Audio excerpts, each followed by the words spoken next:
able to make the journey. The goddess will not let me die.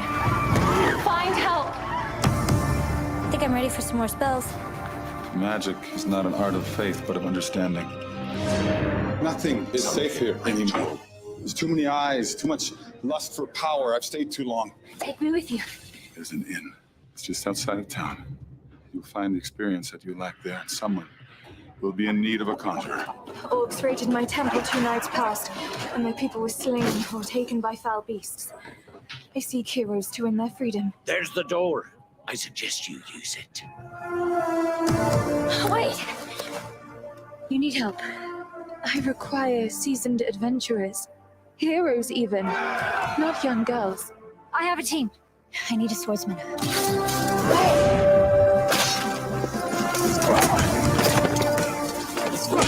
Name Stain. We need a thief. We're here to make you an offer. A drunkard, a thief, and a little girl. Good friends aren't so hard to find. Where are the others? We're going to rescue them. We spotted the ogre trail not far from here. It's just over that ridge. They'll catch you and they'll brand you as a runaway. Nothing has changed. My promise is good. This mission is suicide. I will find you!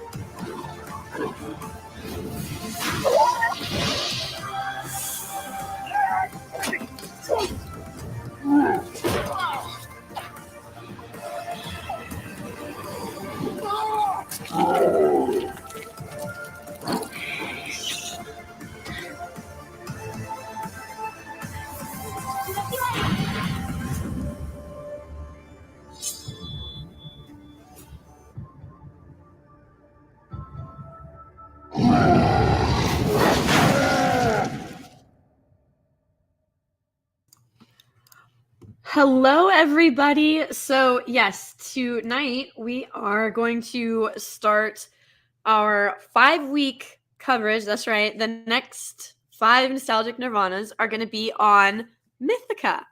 I hope everybody's doing really well. How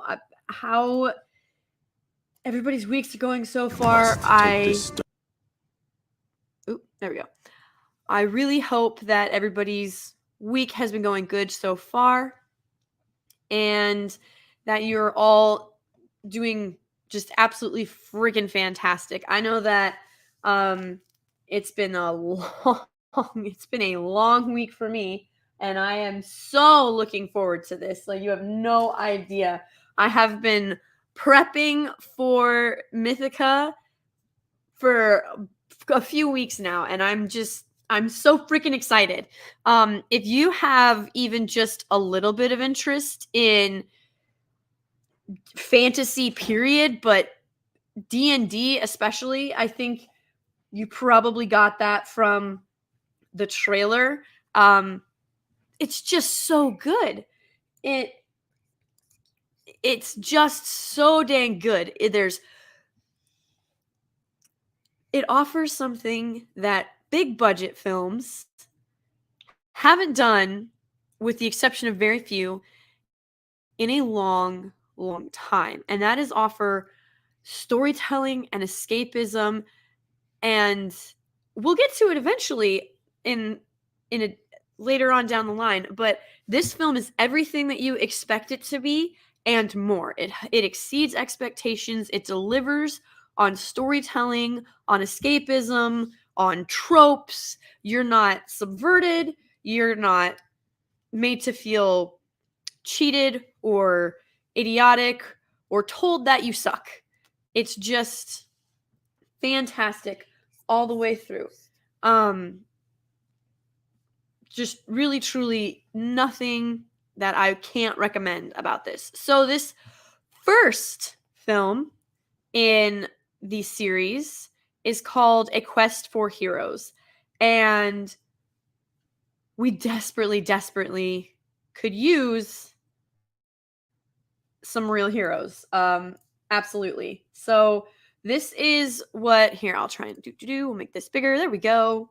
So this is our cast for the first film.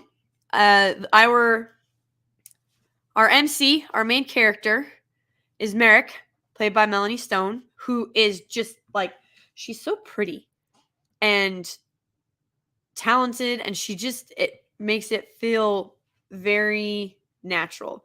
I really do love it. Then, so my two favorite characters in the story are actually Thane and Deegan. And they do that, like, Thane is just, he's a tank, literally. Like, he's just this stoic, capable swordsman. And then you have Deegan, who's a thief. And I mean, he looks for the best opportunity for himself. It's kind of it's like his MO, essentially. It's what he does to survive. So yes, this is definitely fantasy nostalgia done correctly. To round out our main party in these films is Tila.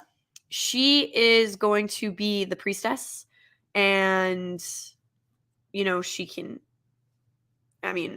she's a healer, so she'll help heal the party as they go. This is very, very D&D-esque. I first watched this in 2020, and I wanted to make sure that I said that correctly. So it was actually almost exactly a year ago, January 9th, 2020, and this is what I had said about Mythica.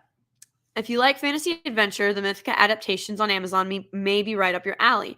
Yes, they're low budget, and yes, there is a girl power message, because there definitely is. But no, men are not made to look weak so far as I've seen.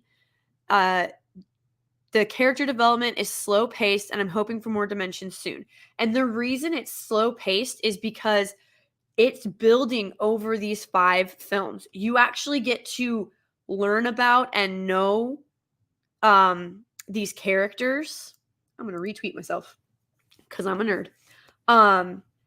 But you get to be a part of this adventure, and you get to grow with these characters, because when we'll get a little bit more into it, but here we go. There's JJ's. I was looking for it. So JJ's talking about the ending of Outpost, which is a show done by Arrowstorm, which is the same studio that did Mythica. And JJ was extremely impressed with Outpost. It's one of my favorite shows as well.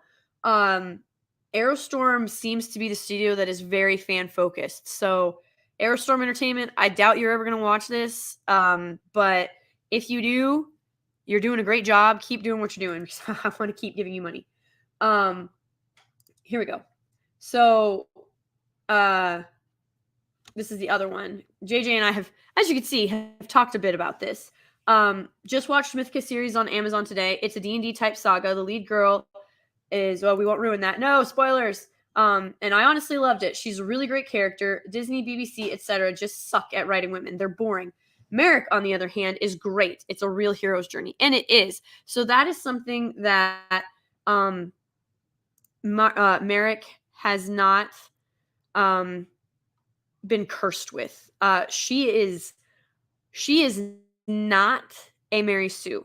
She starts out relatively helpless, almost. Like, she's very determined, and she wants to escape. She wants to go adventuring. But she is a branded slave. She's a branded slave, and she's a cripple. And this slows her down immensely. In fact, she gets into extreme trouble at the very beginning of this film because she can't walk quickly. Now, there are times in the film where you're like, oh, well, she's moving pretty fast. And then you realize that any time that she's actually walking really well, she has this brace on. Now, you might be like, hold on a second. You said Tila's a healer. why doesn't Tila just heal Marek? Why would Tila let one of her party suffer? Especially when Marek, by the way, that scene that you saw in the trailer where Marek's like, you need help. Like Tila showed up at the tavern where you go for quests. Like, this is very much a D&D thing. You go to the tavern and you search for heroes and you go questing. There's bounties that are up on the wall. It's really, the setup is just, it's pure fantasy phantasmicalness. Yes, that's a word. I'm going to make that a word. And so Marek comes out after Tila's been basically laughed out of the place and is like, hey, you need help. And Tila's like, yeah, but from someone that can actually do something. Because, of course, she's judging Marek on the fact that Marek is a cripple as well. She's unaware that Marek has been training with Gojun Pye to learn spells, to understand magic. This becomes important later. Like, Gojun Pye and Marek, how they know each other becomes important later on down the line. And you find out that Marek there's more to Marek than meets the eye, but it does not benefit her. It really doesn't. She doesn't. She's not a Mary Sue. And there is a scene in this first film where Tila does try to heal Marek's leg, and Tila tries to explain that if the goddess doesn't want to heal it, like, there's nothing that Tila can do. And Marek's like, please just try. And of course, Tila tries. And she's like, I can't. Like, the goddess has refused it. Something is going on here that we can't see. This is darkness. This is not good. What are you, Marek? And Marek's like, I'm just a girl who is crippled that wants to walk and go adventuring, and I want to be a hero, and I want to go questing. And so she, of course, Marek does what I think I would probably do if I had the best hope I ever had to be able to walk properly, get shattered. She gets pissed and she cries. I would do both as well. And she sort of storms off, right? She just doesn't understand why she has to be the one that suffers, because she's not done anything to anybody that she doesn't understand. Why is she a cripple? Why does the goddess reject her? She has all this potential. And here's the thing. When Marek gets scared, something happens. And she can't quite explain it. But essentially, she'll start people's essence get taken from them. And all of a sudden she can do powerful spells that she could never do before. Brightest Day, what's going on? If you want a good distraction, this is a place to be. Y'all good? Just let us know. I hope everything's okay. If you don't want to talk about it, that's totally fine. But I'm glad you're here, and I hope I can be a good distraction. So, there's not really I think IMDb is going to be difficult. Hold on. So we'll do what we normally do, and we'll let the trailer kind of play in the background. Hopefully, if I keep it small, nobody will get mad. Brightest Day, if you need anything, just send up a signal flare. I'm here for you. I got you. So this story starts out very interesting because the first time that Marek figures out that there is something about her, it's not necessarily more powerful or like a good kind of power. It takes before it can be used. And so she is very confused on what is happening. She doesn't want to hurt anyone. She wants to be a hero. She wants to find a way to help people. Well, when we're first introduced to there's Thane. There's Thane. When we're first introduced to Thane, he is kind of just chilling next to the keep, and he's drinking. And Marek hobbles by, and then she gets harassed by this guy and his peons. And, because she's branded a slave, they're like, oh, like this slave girl's mine. Because, like, she stands up for herself, and this dude, like, doesn't take rejection well, and also doesn't take getting his butt kicked by a girl very well. So this guy goes ahead and he tries to tell Thane, he's like, oh no, she's mine, and Thane's like, really, what's her name? And he's like, and then the guy is like, oh, okay, and so then he sticks his peons on him, and then of course we get to see Thane fight. So you figure out, oh, Thane's a swordsman, and a damn good one. He is a tank. This man can get hit and keep going, but just slowly. So he causes a lot of damage, and he can take some damage and survive. But Teal's got to heal Thane more than once. I will put it that way. That's why we have healers, right, for our tanks. So Teala saves Thane on more than one occasion. So that's our first meeting with Thane. Then we get to meet Deegan. And she meets Deegan because she's trying to pass a checkpoint, and it's past curfew for slaves. So she slides into the hay in the back of a wagon that's covered. And there's Deegan, also sneaking in or sneaking past the checkpoint. And so there's some flirtation and whatnot, and then he lifts Marek's he lifts Marek's satchel, coin satchel. Well, of course, Marek gets back home after the guards find her, and this guard, escorts her back to her slave owner.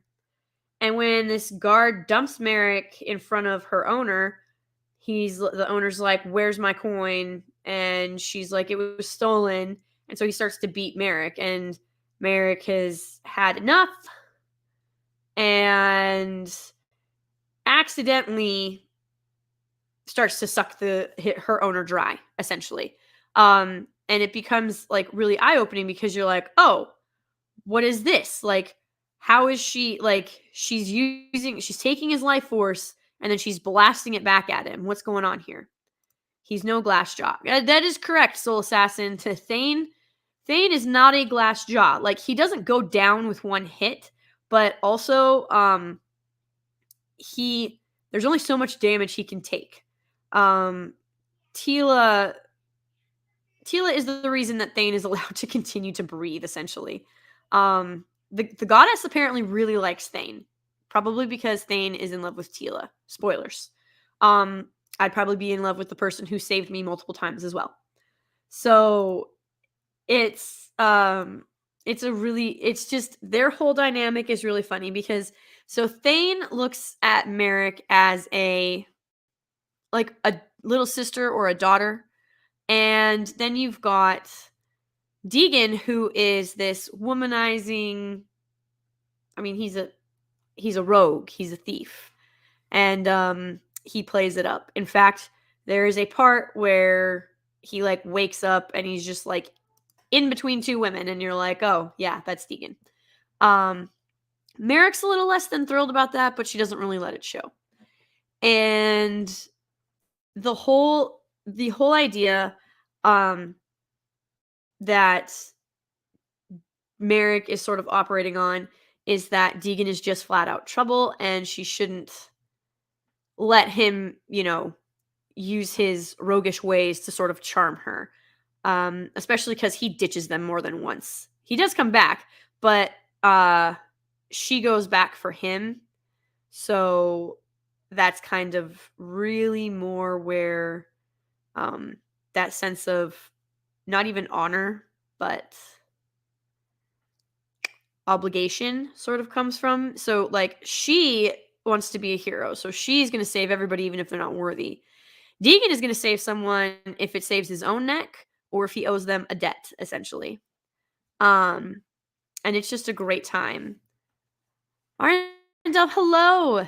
In other words, they're a well-rounded team. Powerhouse of a tank, healer, rogue, and life-sucking hero, aspirant, etc. Sounds healthy. It is, actually. They balance each other quite nicely. Some detractors, of course, we live in a world where everything is CGI heavy.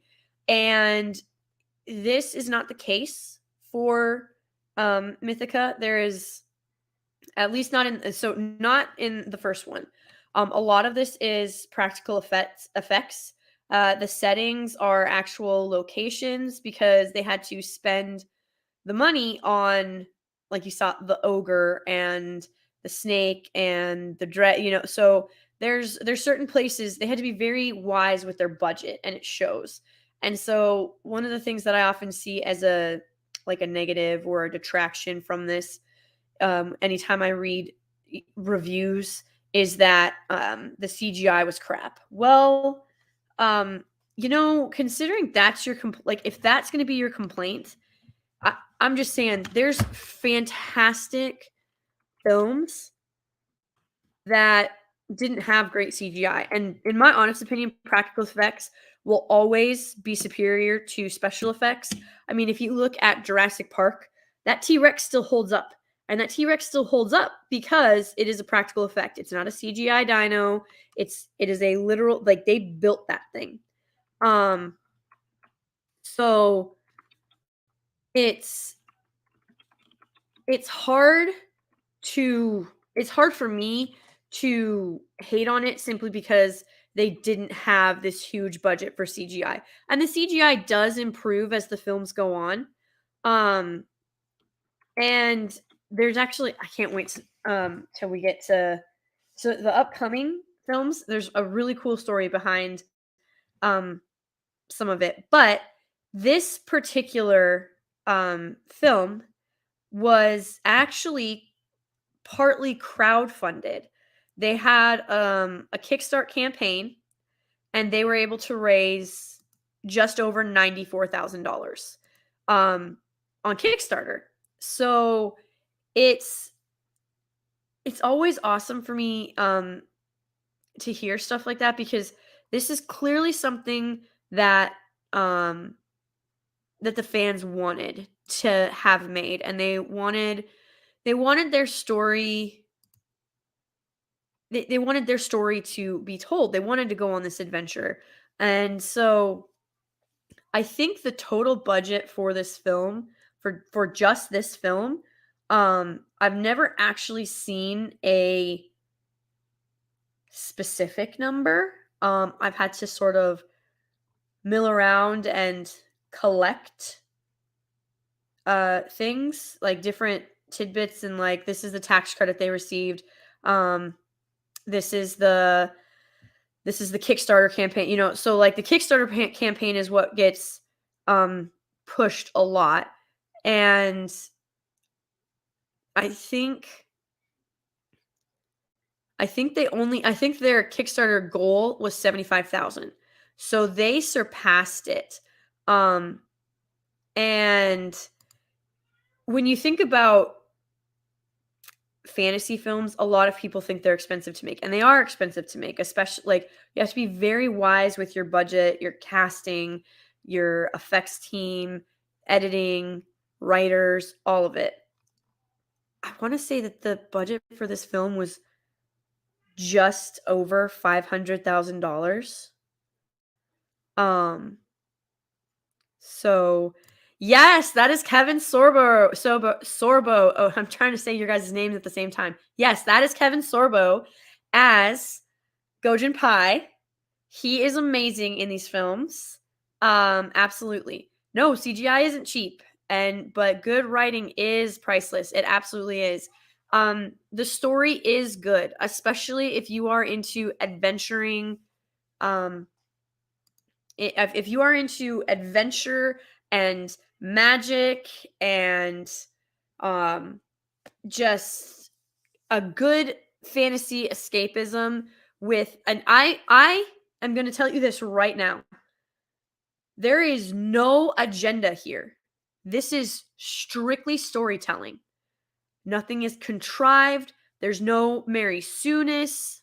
There's no Gary Stu-ness. There's so much good. It's not like so Marek is training with all these different weapons, but she's not Thane. She can't do what Thane can do with a sword, and she can't do what Deegan can do with a bow. Like it's not like all of a sudden she just magically is capable of doing all of these different weapons techniques and fighting and everything like that. In fact, she gets her butt kicked a few times. Specifically when she can't quite figure out how to like turn on her power. And then she runs into the problem of she turns on her power and she can't shut it off. So she almost kills her entire party. So like she goes from one extreme to the other, especially involving like her lack of patience. Of course, as the movies build, as the films go on, there's more character development. She learns to control. It's not even that she becomes more powerful, it's that she learns to sort of understand and control what she has. And then of course people figure out, or people who already knew figured it out, and or who already knew what she was, and they basically want to manipulate her to their own means or turn her to their side so that when she does go crazy, they don't get caught in the crossfire. Gilky! Hey, thanks for coming by, man. Yes, Arendelle, lots of power, little control. That's how to do an OP learner. Correct. She's got so remember, the reason that her powers came to be is because she's getting the crap beat out of her by her slave owner. And he's threatening her, and he's telling her all of these things, like what's going to happen. Again, you can only beat someone down so much until they finally snap back. And so her power right now is very instinctual. It only really and I'm not talking about the stuff that Gojun Pye has taught her. I'm talking about the stuff that literally blows people away. That comes out when she is basically fighting for her life or really angry. It's something that she cannot really control. Hello, Stieg. I am well, thank you. I hope you are too. Is she like Siri? Not really. I mean, she's not like a child of destiny.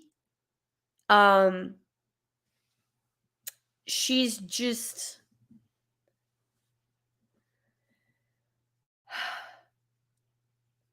that I will explain that better as we go along. But basically think of it like this. When she before she was born, she was essentially poisoned. Her mother was poisoned, and so she was poisoned. And you find out what poisoned her, and that's why she's crippled, and that's why these things are happening to her, and that's why she's cursed. And quite frankly, I'm not going to spoil anything, but I'm going to tell you right now, the ending to this series, I did not see it coming, and I loved it. I was at first I thought I was going to hate it, but then absolutely loved it. And there is sacrifice and betrayal and redemption, and just, it's so good. It is so good and does not get enough credit. Yeah, she is a wild card. Her powers won't work when she needs them to, and then sometimes they just go off. Like, badoo. Yes, OBG70, you most definitely should watch this. I think they're all still on Amazon. You can buy the DVDs, I believe. It's well worth it. Yes, Steve, I would say she is closer to, she's more like Nynaeve in the book. I realize that that's not how they pronounce it. I got to listen to the audiobooks of Wheel of Time so that I can say her name properly. When I saw it, I thought her name was Nynaeve. But I don't know. So, yes, she would be closer to that. Just with much less control because she didn't spend, 15 years studying to be a wisdom. So, it's been a lot of confusion and pain and desperation on her part. I don't there's just so much in here because you have gods and goddesses, and everybody's giving me tips on how to say it. Nynaeve. All right, Nynaeve. I'm gonna forget, and I'm just gonna say Nynaeve again, like Nynaeve again, but Nynaeve. All right, I shall try to remember. I shall try, because I want to do justice to Jordan's Nynaeve, not Amazon's broken wheel. But yes, so if you are looking, like I said, we are going to be doing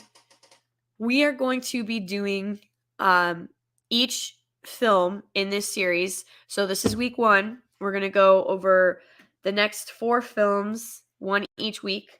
I'm having just the best time watching and rewatching these so that I can talk about them with you guys. And there's, we're not going to get to cover everything, and I'm certainly not going to ruin the ending for you or of any of the films, let alone the ending of the story. But the fact that you have this whole series that you can go watch and enjoy and escape into, and if you just let yourself enjoy it, the easiest thing in the world is looking past low budget CGI. And it's, when you say streaming service, Arendelle, do you mean, so this is on Amazon Prime, as far as I know. I think it might even be on, not Netflix or Hulu. I don't know. I think it's just on Amazon possibly, but yeah, you can stream it from there, and I believe you can still purchase the hard copies. The story itself, you don't use Prime, Netflix, Hulu, or any of those. Well, then, off. So you mean not on a streaming service? I thought you meant watch it off of watch it off of one. Okay, I got you. Yeah, no. As far as I know, you can most definitely get the DVDs and watch them. I absolutely love the 98 Merlin film with Sam Neill. Thank you, Soul Assassin. It is one of my favorites, and it is on the list for Nostalgic Nirvana. Have no fear. Moving forward for the new year, and by the way, I think so. This is our very first stream of the new year. Guys, it's going to be a very fantasy heavy year.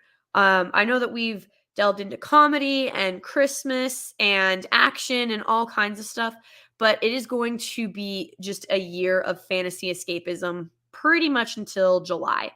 And the best thing that I can say is just enjoy yourselves. Just let yourselves enjoy I remember when I started watching this, I was like, oh, great. It's going to be another agenda-filled girl power, she can do nothing wrong type of story, and the men are going to be ignored, or they're always going to have to get rescued. They're going to basically just be in the way more than actually doing anything. And that wasn't the case. And I was so happy about that. Amazon's selling it in a 2-pack for $15. I'm assuming you're talking about Merlin, because if you're talking about Mythica, Mythica and Godslayer. Okay, that's what you're talking about. All right, so in a 2-pack for $15. There you go. Arendelle, there you are. So you can go buy it off Amazon. So yes, I highly recommend giving this a watch. Shout out the studio if you want. Let me know what your thoughts are when you do watch it. Try not to spoil anything for anybody else, because I promise when you watch this one, you're going to want to watch the next 4. And the detail and the care that's given, the costumes are so fun, and they really pull you into the world, and you're like, okay, I totally buy that she is a priestess who heals people, and I completely buy that he is a soldier turned soldier of fortune. And yep, that's definitely a rogue. So here is the thing. I've heard this said, someone much wiser than me said this. You do not have to invent something new or subvert anything when it comes to tropes. You simply have to do it better. And not necessarily better than what's come before. And it doesn't have to be 1,000% different. If, this film is everything you expect it to be. A mage, a healer, a tank, a rogue, they have their characters and they fit their tropes perfectly. But it doesn't detract from the story, and it doesn't stop you from wanting to watch. It doesn't matter if you're like, oh, this is what he's going to do because this is what rogues do, or this is what she's going to do because this is what healers do. No, you don't have that issue. You're not subverted. You're not cheated out of any kind of thing, or made to feel like what you were anticipating and hoping for doesn't come to pass. Yes, Soul Assassin, exactly. It is a game of D&D on film, 1,000%, and it is a great time.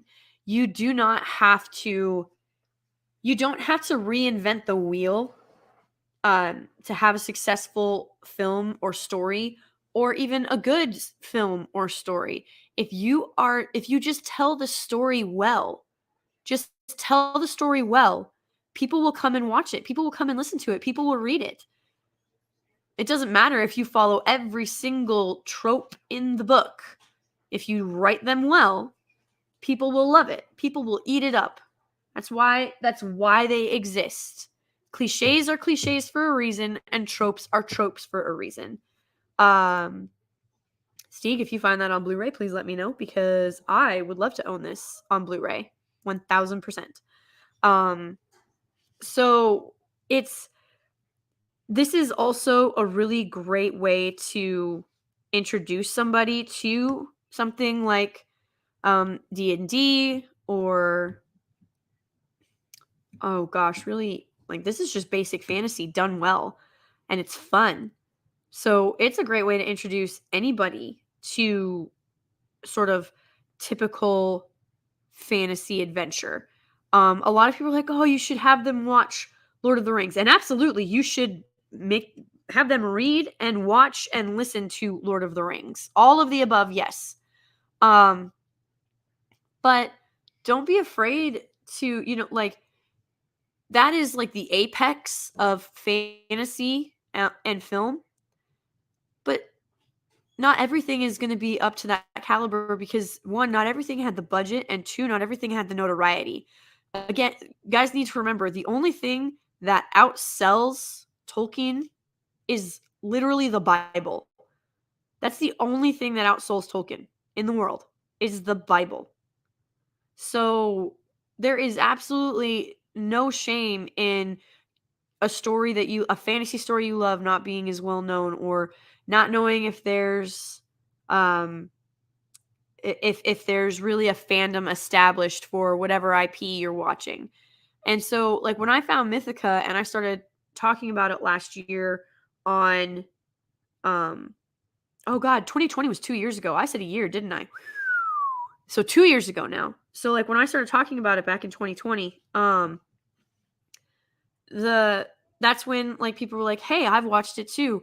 We should stream about it. We should talk about it. What was your favorite? Which film was your favorite? Which character is your favorite? Why is that? What would you have done differently? What would you have kept the same?" So, like, it just opens up that dialogue, and you get to connect with more people, and you get to find fandoms who have a lot of passion. And the beautiful thing about this series, it is already made, start to finish, tied up in a bow, and it has Kevin Sorbo. I mean, come on. You cannot not love that. Just absolutely fantastic. And I love the first Dragonheart as well, Alex. Absolutely. It's a good one. Yes, see, Solomon Kane is another great watch. Oh, Janet from Another Planet. Hello, love. I'm glad you loved it too. Like, Solomon Kane is on my list as well. I'm telling you guys, it is going to be a fantasy heavy year. I am so looking forward to this. And that kind of is my lead in, like I was saying, this is a perfect lead in to get somebody interested in fantasy. Or if you want to be like, if someone's like, what is D&D like? Like, what's it like to play D&D? Just tell them to go watch Mythica. And that will give them a very solid foundation of everything they can expect when it comes to D&D. Depending on who your dungeon master is, because if it's Stieg, God only knows. God help you. So it is definitely this series. I said it in the description, and I'm probably going to leave it in the description for every single one of these streams. This fantasy series was made for fans. It really was. Arrowstorm knew what they were doing. They got their Kickstarter campaign going. They exceeded their pledge goal. They were able to bring a wonderful story to life. And the sad part is, this is better than most high budget and like, I mean, I can't think of a fantasy film. I can't think of a fantasy film that came out in 2020 or 2021 that can touch this. Certainly no, like, it's better than Black Widow by a long shot. It's better than Shang-Chi. And again, people are like, oh, well, I don't like the look of it. I don't like the aesthetics. It looks cheap. Again, guys, remember, I can't confirm this, but I'm pretty sure their total budget for this film was less than I want to say this film was around $500,000 budget. Like, I know that sounds crazy, but like, because I can't find anything else. Like I said, they raised just over $94,000 on Kickstarter, and they got a just under $300,000 tax credit. So I've not really been able to, like, find a specific number. It could be that I'm looking in the wrong place. That is completely understandable. And it might just be like, here I am, like, this is how much I am. I can't believe you thought I was, that. But like, I mean, there's nothing about this film. I mean, if this film had a bigger budget and made the CGI more impressive, it still wouldn't have changed the story. The story is fantastic, and it's so easy to just roll with everything. And the CGI is not to the point where it pulls you out of the story. It's nowhere near that bad. So it's definitely worth a watch. I recommend just binge all 5. Just binge all 5. What are you saying over here, Steeg? If you want to play D&D, do not play 5th edition. Yeah, don't do that. It would not be a good time. And Cal G donated $3. Thank you so much. Full disclosure, I haven't seen these films. Don't at me. I'll prepare for the next 5 weeks. Don't worry. Like me some Kevin Sorbo, though. Hope the new year is going well for you, cuz Happy New Year. God bless. Godspeed. And let's get it. Yes. Cal G, thank you for the $3. And thank you. You are about to have a nice little treat for yourself. I cannot emphasize this enough, guys, when I say it. This is fantasy. This is fantasy in its purest form, and it's the bedrock of what everything else is built on, because it doesn't matter if you call them clerics or healers or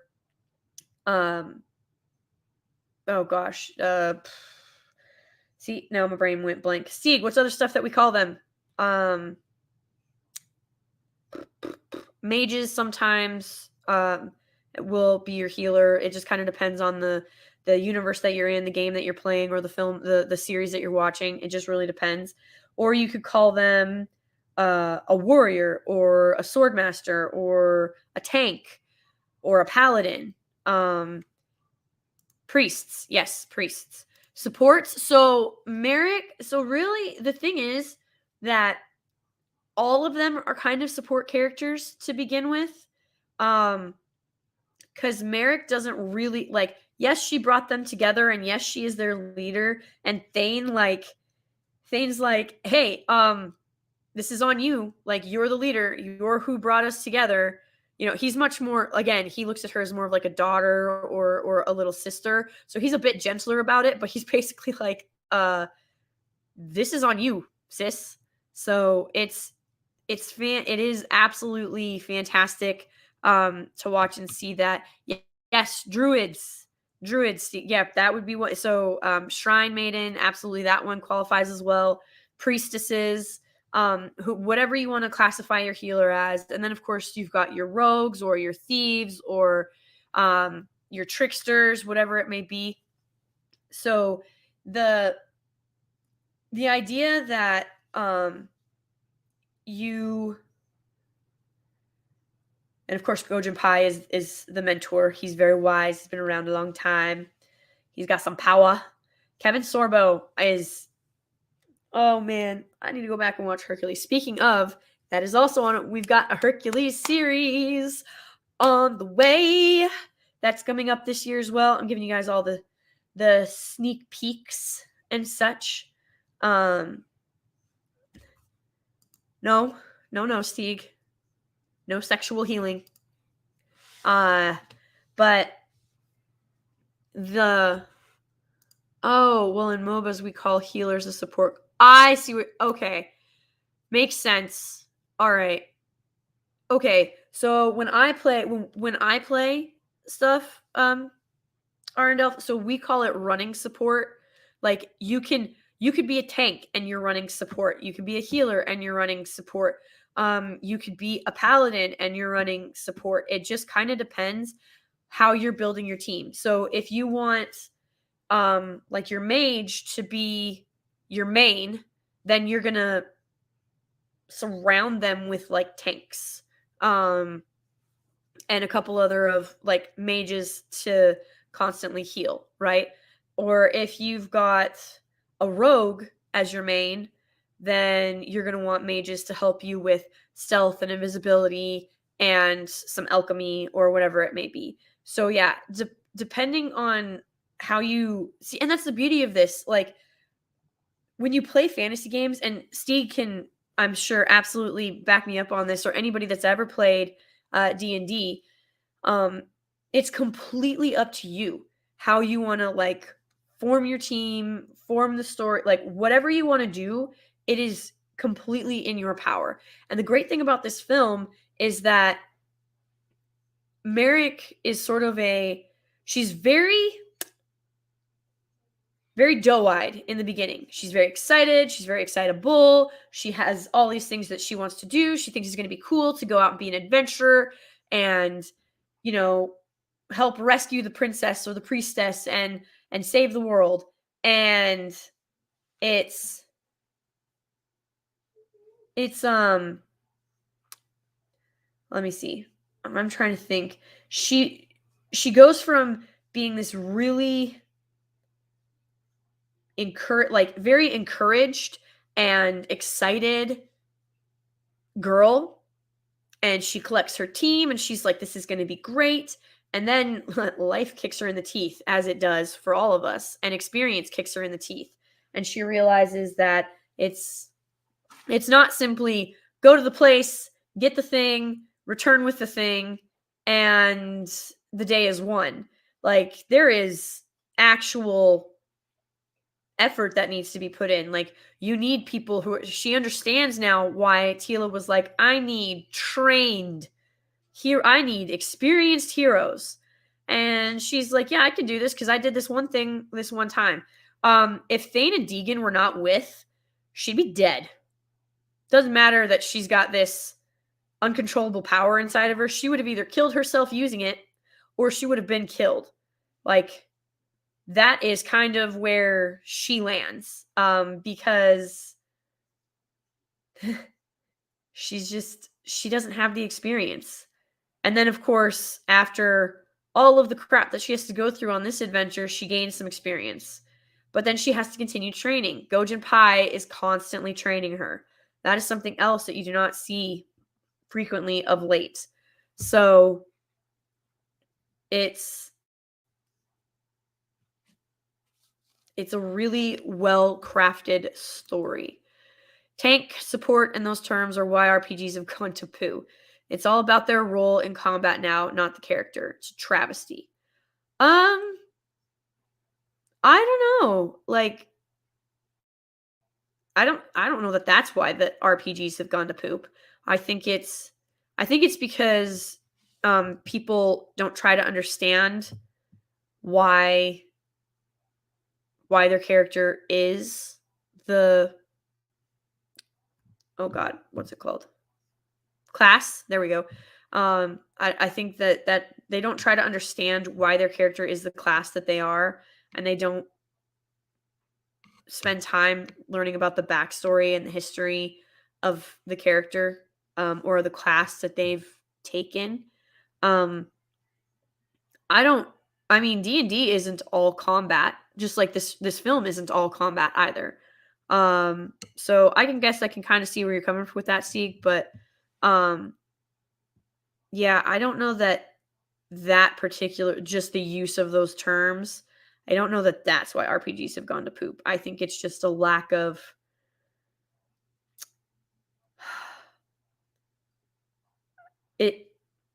it's a lack of investment, I would say, on the creator's side, quite frankly, where they don't really stand up for their creation. And that really becomes an issue, because if the creators aren't going to stand up for what they've created and be like, no, if you want to play a mage or if you want to play a paladin, you have to understand their story and their background and why they are the way that they are. And this isn't just a class title that gets thrown around on, like, not all tanks are huge. And you have to figure out, well, why? Oh, well, so this particular tank has magic that can deal a whole lot of damage.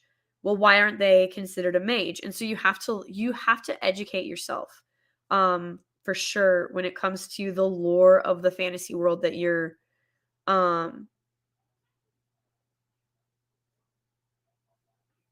whatever fantasy universe that you're in, whether you're playing it, reading it, watching it, listening to it. Yeah, basically simplified it so role in combat. Hardly produce lore books now either, which is a travesty. Dragonlance books, highly recommend. 1000%. There is a trilogy and a 10-book series. I think it's 10 books. So definitely, Dragonlance, absolutely give that a look. There's quite a few other low-budget fantasy movies out there that are great too. Yes, don't let low budget equate to bad movie for you. Please, please, please, for the love of all that is fantasy, do not let the words low budget prevent you from enjoying some extremely brilliant storytelling. There are so many films out there that get overlooked because they don't look right or they look cheap. And then you watch them and there's so much heart and there's so much enthusiasm, and you can tell the actors are loving what they're doing, and the story makes sense, and the flow is great, and the writing is fantastic, and the chemistry of the cast is exactly where it needs to be. And simply because they aren't Disney or Sony or whoever and have, well, Disney doesn't have this anymore, but just because you don't have $250 million to spend on a film, and you maybe have something like, I think all 5 Mythica films were made for less than $10 million.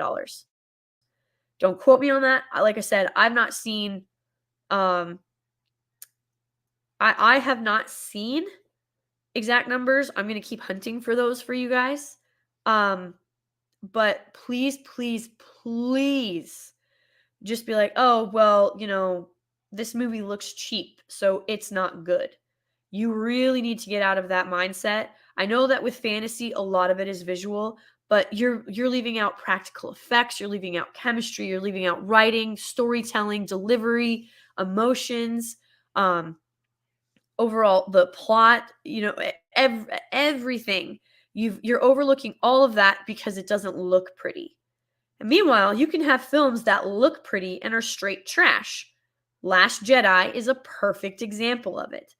Everybody talks about how beautiful that film looks, but it's an absolute dumpster fire of, I don't even want to call that thing a film. Like, I don't know what to call it because it's an insult to all film. But it looks pretty.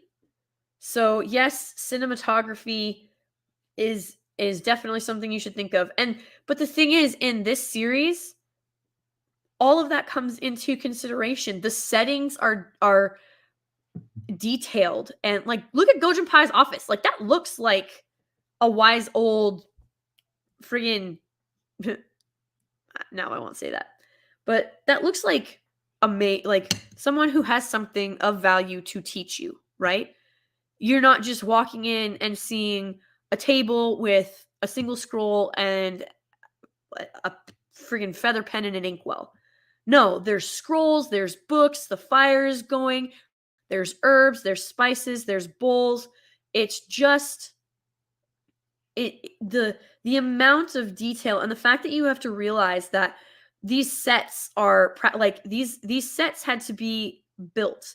The settings are this is not green screen. There is some stuff that is green screened, but overall they had to go to location to do these things, and they had to actually be involved in building building these sets and building these cities and building these towns. And this all had to be constructed because it is CGI green screen, especially like decent green screen where you don't have something that's going to take you completely out of the film. Hobbit. That you have to be very mindful of where your budget goes. And Mythica and many other films have done that very, very well. And when you get a studio like Arrowstorm, who is just knocking it out of the park left and right, I can't wait to see what comes of Arrowstorm in the future. I'm actually genuinely excited for stuff that comes from them. I have not been excited for a studio in a long time. Like when TriStar was still a thing and it wasn't Columbia TriStar and then just Columbia. I don't know how many of you remember the Pegasus with the star, but yeah, I haven't been excited for a studio since TriStar was still a thing. I used to when you used to see MGM pop up and TriStar and Paramount and Columbia Pictures, you knew you were in for a treat. You knew you were about to see something great. That has not been the case for a very, very, very long time. In fact, there's this thing. So MGM is actually Metro Goldwyn Mayer, like it's their names. But MGM had this campaign a while ago, and they were showing you all of the films and IPs that their studio had been responsible for over the years. And there was so much greatness there. Their resume, like, just like, wow. And at the end of it, it says MGM means great movies. And I'm like, that's freaking brilliant. Because it does. Like, it did at one point. MGM, like, when that lion popped up and you saw MGM, you were like, yes, this is going to be good. Like, I know that whatever I'm going to be presented is going to be worth my time, my energy, and my money. That has not been the case in a very, very long time. And now Arrowstorm is coming up through the ranks. And I have got to say, between Mythica and Outpost, I am exceedingly excited for what Arrowstorm is going to bring to the table. They're based in Utah. Like, they're not even in, like, Hollywood, LA type stuff. They're out in Utah. So what it, I think the best thing moving forward, like I said, I've said this before, and I will say it, I will continue to say it as we go through on these nostalgia streams together. And again, thank you everybody for hanging with me while we do this together. And I hope you are finding something that you're excited about or curious about, and you find something new to love, or you get to visit something that you've perhaps forgotten about and get to discover all over again. Because that's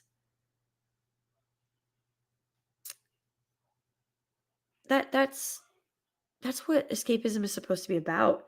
You know, finding something worth investing yourself in, your time, your money, your passion, you know? So real quick, so this is Arrowstorm, this is Outpost. So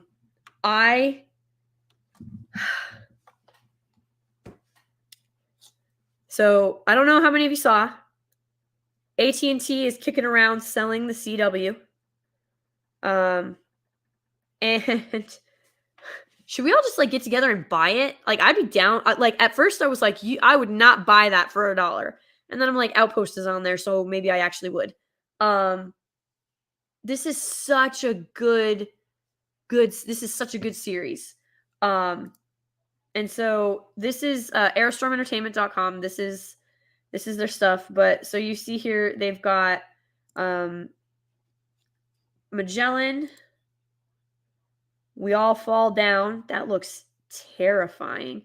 When There Is No Cure, Innocence is the First Casualty. Oh, Lord. Steve, that might be right up your alley. You're going to have to let me know what it is. Here we go. There's Mythica. So here's the one we're talking about today. And then, of course, we are starting to get more and more down the line until you get to the Godslayer, the final, which in 5 weeks we will be talking about. Here we go. The Christmas Dragon. I don't know if you can see that. That's a dragon pulling the sleigh. Or is it? I don't know. Survivor. I've not seen Christmas Dragon. I cannot, but now I have something new that I'm going to watch for 1000%. Survivor. Look, it's Kevin Sorbo. Clearly Kevin Sorbo is very involved with the studio, and I like that. Dawn of the Dragon Slayer. So this, I'm actually like, yay. I am 1000% excited. So if you're interested, especially in Mythica, because we're going to be talking about it the next 5 weeks, like I said. So here is, nope, that's not the one we want. This is the one we want, because I don't want to give you guys any spoilers just yet. So if you go to Arrowstormentertainment.com and you scroll through, you can click on their link and you can buy directly from the site. So if you can do it this way, I would say let them know that you love, like, that you are willing to invest your time and your money with their product. Don't just go onto Amazon and buy, even though, you know, I know they'll see it. I get it. But if you can purchase directly from them, that's going to go a long way, for real. So here we go. From Movie Pilot, finally a high fantasy film that nails the genre completely. I would agree with that.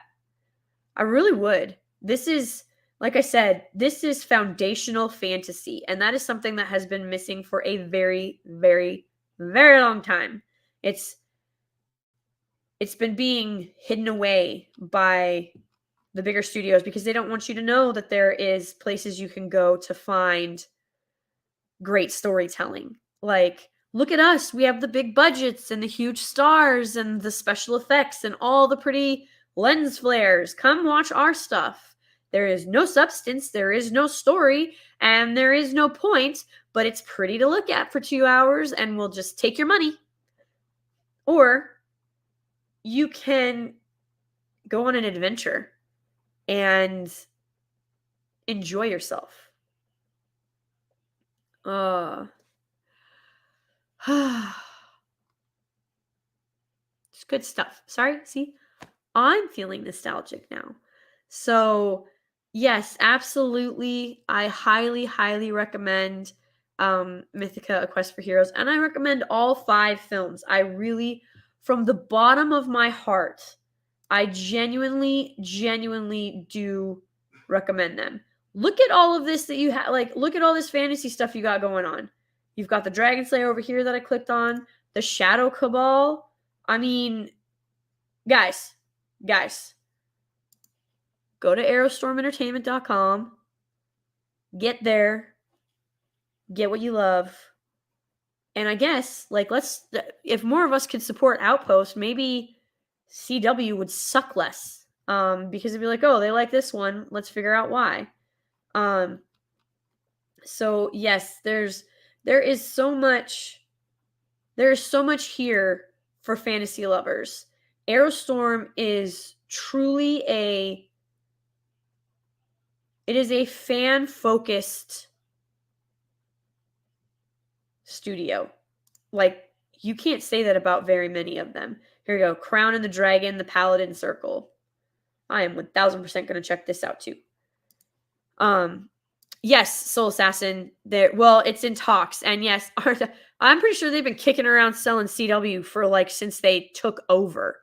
But yes, essentially what would happen is AT&T would sell the channel, but under the contract agreement that they would be the ones that develop the show, and then the new owners or the new parent company would pay them royalties. So essentially AT&T would get none of the risk and all of the reward if they go about it that way.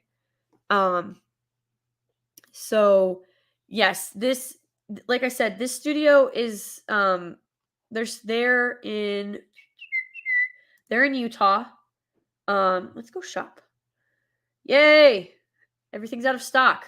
Oh, that's why you can't get it on Blu-ray. Steve, is that what you're talking about? Because they're out of stock?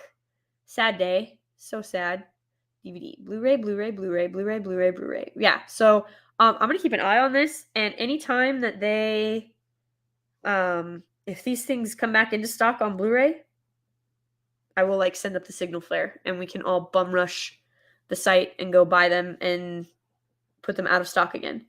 So there's a list of their films. I think the more that we support studios who are fan focused like Arrowstorm, the better off we're going to be, and that's what's going to start turning the tide. It's not just shutting your wallet or, saying down with the mouse or not going to any new films that push a certain agenda or message or just crap storytelling, that's only half of it. You can't just close your wallet. You have to open it for things that you love and invest in them and bring them into the fold, bring them to the forefront, make them part of the conversation, let people know that there is other escapism out there. And like I said, that's what these streams, I know that I'm small. I know that nobody's really going to ever probably see these, I hope. But even if just like, I hope that just if I can help one person find or rediscover something that they love, and it takes them to that place of escapism and joy for just those 90 minutes, or in this case, like over a small series like Mythica, then that's all I ask for. Like I'm not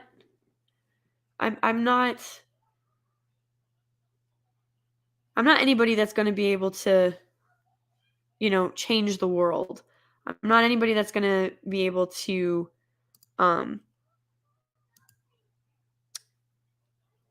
get millions of people to like or follow. I'm not a, what are those things called? Influencer? Like I'm not one of those at all. And I don't need to be. My point of all this is to just share something that I love with all of you in the hopes that you might find something new to love. And to just try and help be a part of rescuing pop culture from studios who don't care.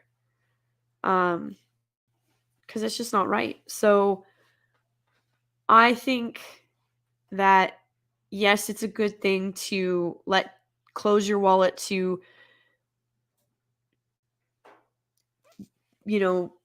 like I can't say, I mean, I'm never going to tell you who you should or should not watch. It's your money. You've earned it. It's your time to spend how you want. I can give you a recommendation. I would say that until Disney falls flat on its face, nothing is going to change from that aspect. So don't watch the stuff.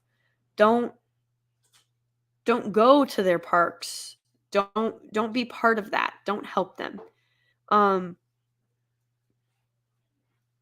And then find stuff that you do love, like Arrowstorm. Let them know that you appreciate what they're doing and you love their stories. And the next time they do a Kickstarter or an Indiegogo or whatever it may be, that you want to be part of it. Hang on. Oh, so this is a two-part. Okay, yeah. So yes, we need to support the right places. We also need to realize every time something gets bought up by corporations, it will go to crap. Corporations are crap. History teaches us this. We need to send the message that we support those that support the fans. Yeah, absolutely. It's one thing, you always need to put your money where your mouth is. Because if you're not willing to put your money where your mouth is, then, and this, I'm just going to be completely honest with you guys. If you're not going to put your money where your mouth is, then you are exactly like the agenda warriors and the activists who are pushing for one-dimensional representation, and that's all they care about because storytelling means nothing to them. And it's all about surface stuff, not what actually matters, which is the story and the adventure and the just the characters themselves. That's something that through the course of 5 films, Mythica doesn't lose sight of. It never tries to be something it's not. It doesn't take itself too seriously, and it's not ashamed of itself at all. It is pure foundational fantasy, and I enjoy every freaking second of it. Totter Rider, I see what you did there. You've been sick all day with throwing up your guts, so this stream is your highlight of your night. Oh, well, thank you. I appreciate that. I hope it's made you feel a little bit better. Brightest day, if you're still out there, I hope you're doing okay too. Seriously, much love. But yeah, so this first one, A Quest for Heroes, there's so much to love. Now that I think about it, okay, so I would challenge any of you to tell me that, and this is not meant as an insult, understand this. The Princess Bride is a high budget film. I know it's direct. I know Rob Reiner was in charge. Like I get that. And, for it being a 87 film, it's definitely wasn't low budget for its time. But even if they had the same budget today and made the exact same movie, it would still be fantastic. It is perhaps one of the most beloved films of like fantasy / romance / awesomeness of all times. And yes, it was a book first, but Princess Bride only had a $16 million budget. That's it. It was a $16 million budget, and it grossed 32 million. I want to say 30. So yeah, so it earned double its production budget. Nobody tell Odin that I forgot how much the production or the gross was for Princess Bride, because I'm pretty sure he knows that off the top of his head, and I would fail his quiz. But yeah, again, like I said earlier, don't let the idea or the classification of low budget stop you from enjoying brilliant storytelling. It kind of makes you a snob if you think about it. Be like, you do not cost at least 110 million. I'll have nothing to do with you. Yeah, Chris Persia, only 16 million. Inconceivable indeed. Absolutely. And that sucker's timeless. Like that, generations from now are still going to enjoy that film. So, yes, I am so excited to embark on the upcoming year with you all. This stream ran a little bit longer than I normally go. I know that I usually keep it about 45 minutes. But there's so much to talk about. There's so much happening. Mythica is fantastic. The ending of this film is very satisfying and also sets up the sequel perfectly. So that's usually not the case. And the other great thing is, as good as this film is, the next films get better. And I always love when that happens in a series, where you just feel like this growth and this excitement and this energy that's being generated. And you're like, yeah, okay, I want to watch the next one because I liked the first one, but I loved the second one. So I can't wait to see what the third one is. And then you watch the third one and you're like, oh my God, now I got to go watch number 4. So yes, it is absolutely worth the time. It is absolutely worth renting or purchasing if it's not available to you for free. I'm not sure anymore. I have them, so I did not watch them on Amazon recently. But yes, I strongly encourage you all to just go and enjoy the fantastic time that is Mythica. I don't know.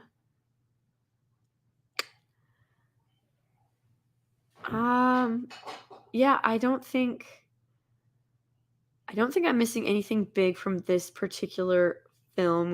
We've covered our lead, and Kevin Sorbo. Oh, well, I guess I should tell you, there's dark forces at play, and they're not really sure who it is or what's going on. And for some reason, they're starting to torment poor little Marek. And she's like, dude, leave me alone. And he's like, yeah, no.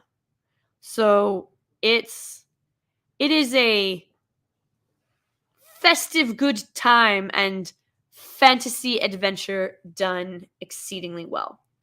So hopefully you guys had a good night. I know I had a blast.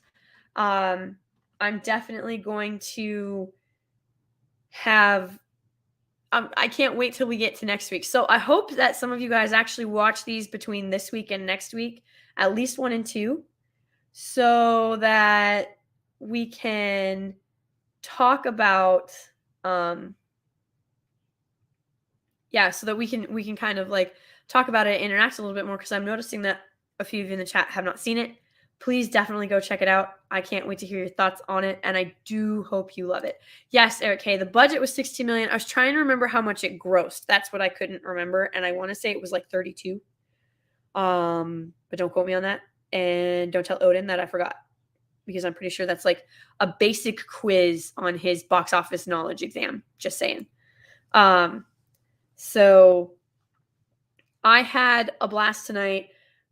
These streams are always fun for me because I'm talking about stuff that I love and that I truly enjoy and that I want to share with you guys. And I really do hope that you go out and you find this, whether it be on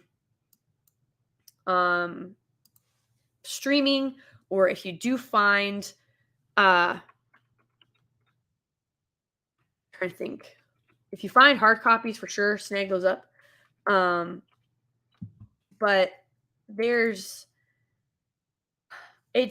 I think it's been a very discouraging year for a lot of people, and it's for different reasons that is the case, for sure.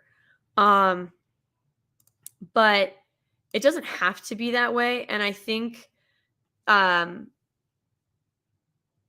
long as we find things to love and take up and let it be known that we love those things, that's going to be what really starts to turn the tide, because you can't shut yourself off from everything. You have to find something to fill that void. Philbo Baggins gonna rewatch this week for sure. Yes, please do. Okay, film was initially a modest success, grossing $30.8 million at US and Canada box office. Oh, well, look at you. I do not possess the talent of talking and typing, because I type what I speak, or I'll speak what I'm typing. So that is a multitask ability that's kind of lost on me. I mean, I could probably do it if I was only typing like 1 or 2 words, but if I typed in Princess Bride production cost and grossing numbers, I would probably throw up on my keyboard. So yes, if you've, like Philbo Baggins said, if you have seen the Mythica series, definitely go give it a rewatch. We're going to be covering each one of the films over the next 5 weeks. Today was 1. So in 5 weeks, we will wrap it up with Godslayer, and we will make sure to nail everything in between. And I won't hold back. But like I said, these streams aren't so much about reviewing it and breaking it down and telling you the pros and the cons and everything like that. This is a nostalgia stream. It's meant to make us feel good and excited and seek out that which we could enjoy and love again, especially in the midst of so much destruction being done to our pop culture IPs in general. So I have had a blast. I cannot wait to talk next week with you guys about Mythica, the Darkspawn. That is number 2. And hopefully some of you will have watched and rewatched at least the first 2 by next week. I don't see anything on the donation side. Thank you so much, Calgie, for your donation earlier. I really do appreciate it. And I do love me some Kevin Sorbo as well. 100 million billion %. So, guys, it has been a blast. Much love to you all. I hope that your new year is starting out right and that you are finding yourselves in a better place than you were even a month ago. So take care. Godspeed. And I will talk to you all. Well, I've got quite a few live stream on other channels going over the next week before I even get back to this one next week. And I might even do 1 or 2 surprise live streams before then. So I will see all of you guys very soon. Thank you so much. I appreciate and love every single one of you. Have a great night and go enjoy